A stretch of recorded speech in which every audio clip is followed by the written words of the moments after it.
So I want you to question absolutely everything. In our phonics teaching, we might go sip, sip, etc. Because what we're doing is we're saying this letter in this word represents the sound s. Now, of course, we want them to know, let's say this was one of the 10 letters. So we want that, so this is one of them, and we want them to know the sounds of the letter. Okay, so what are the sounds of the letter? And that's very much a print-to-speech approach, which rings alarm bells for me anyway. But what are the sounds of this letter? Well, the sounds of the letter are, and this is when we would use our phonetic symbols. So the sounds are sh, the sounds are z, and the sounds are s. This is why it's so nice to have a spelling bank and a speech sound wall, etc. But the sounds of, so think about letter sounds. So this letter, the sounds, the speech sounds it can represent, which will depend on the word, might be a z, like was, might be a s, like in sip, might be a sh, like in sugar.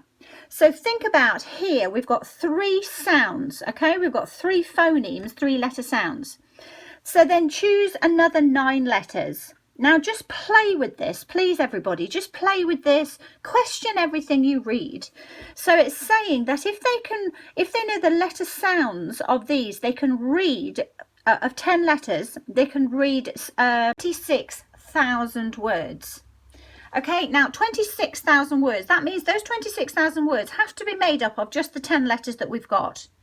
Because think about, even if I know that represents a sh, if I don't know that represents an o, and that's a g, and that's an the schwa, I can't read that word based on what they're saying. They're saying just teach, if you just taught the children 10 letter sounds, they're going to be able to read 26,000 words. So I'm saying, well, first of all, those words have got to only be created using those 10 letters, and you've got to know those sounds that it represents.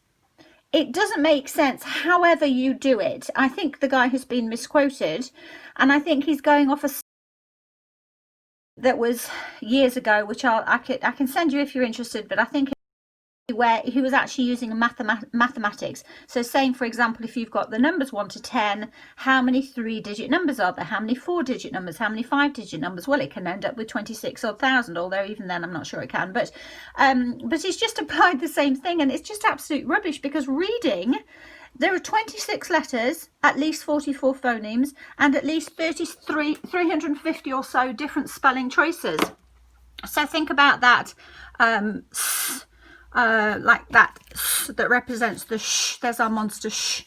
Well, all of these are, so the sound, if you know the sounds and how they're represented, you know, that's, look how many there are for just the sh. We struggle to get people to set up a speech sound wall, let alone telling the children that to be able to read 26,000 words, all you've got to do is learn all of the representations for 10 speech sounds. Well, no, because you've got to know that in that word, it represents that.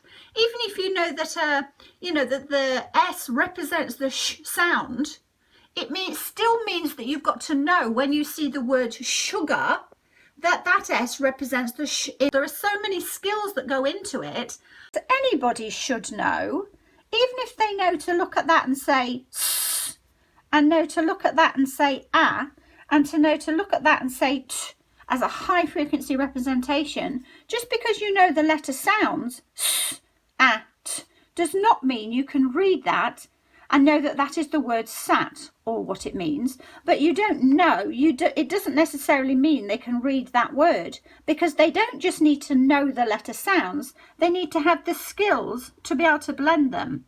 So that depends on their phonemic awareness. But our English language, here's about at least 350 or so graphemes that are used, the phoneme to grapheme mapping, when we're actually reading, to be able to read words. But this idea of telling people that if the children just learn 10 letter sounds, they're going to be able to read 260,000, 26,000, whatever it was, words, is absolutely, it's so misleading, and we've got to stop misleading people. It's not, because reading and spelling is not that simple. And like we just said, even if you look at how the letter sounds of S, 3 of them, okay, that's great. But those words, of those 26,000 words, have to be made up of your 10 letters. So please, anybody, choose 10 letters think about the letter sounds it represents, but out of those 10 letters, just go into any Scrabble software or whatever, put in those 10 letters and see how many words you can create. And a huge number of those are nonsense words. And so what is reading? Is reading just decoding? Is reading just knowing the sounds, blending them together? Or is reading far more than that, and it's about meaning? And that's a philosophical debate. But I would just say, whoever is sharing this quote, please stop, work it out for yourself, and think about whether it's helping our fight for phonics or not. Now, I thought, first of all, that they were going to think, you know, the letter sounds. So, for example, here's the 10 letters and their sounds. That here's the letter S, so we've said here are 3 sounds.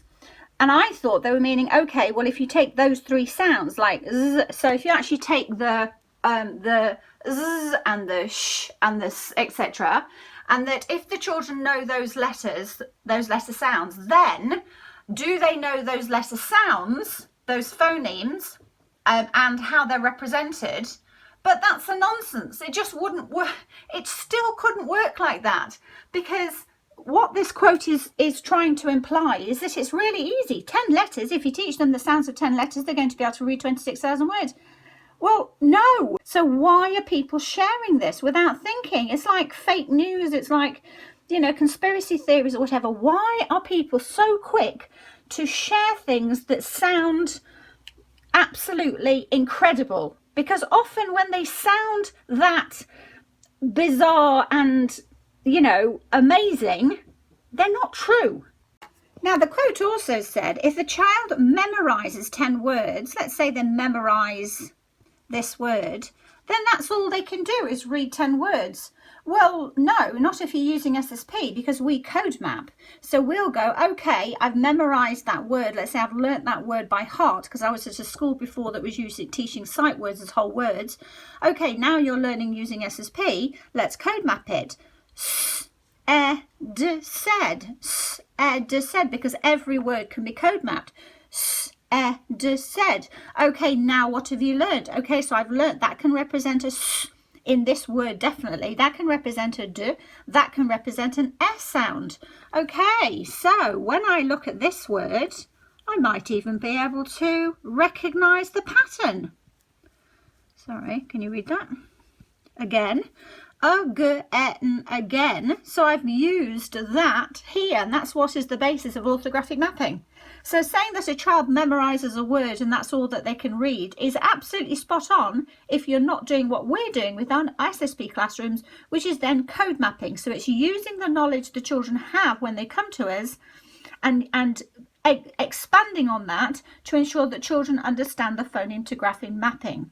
And not only are they seeing that mapping, it's all around them, on their cloud mats, on the monster, in the monster bank, and on the walls, in the spelling walls. So they look at monster oh, and there it is, there's the AI, like in the word said.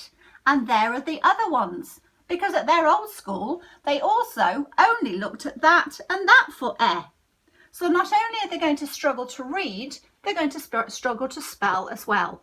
Encoding and decoding have to go hand in hand. Don't be a sheep and just share things without questioning. Oh, that's not sheep. Well, why not? Shh. Shh. Oh, so that is the letter sound. That is the letter and the sound, the grapheme in this word. No, but not in this word. You'd need to know that in this word, the sh, the sound, is not represented by that letter. It's represented by these 2 letters. Don't be a sheep.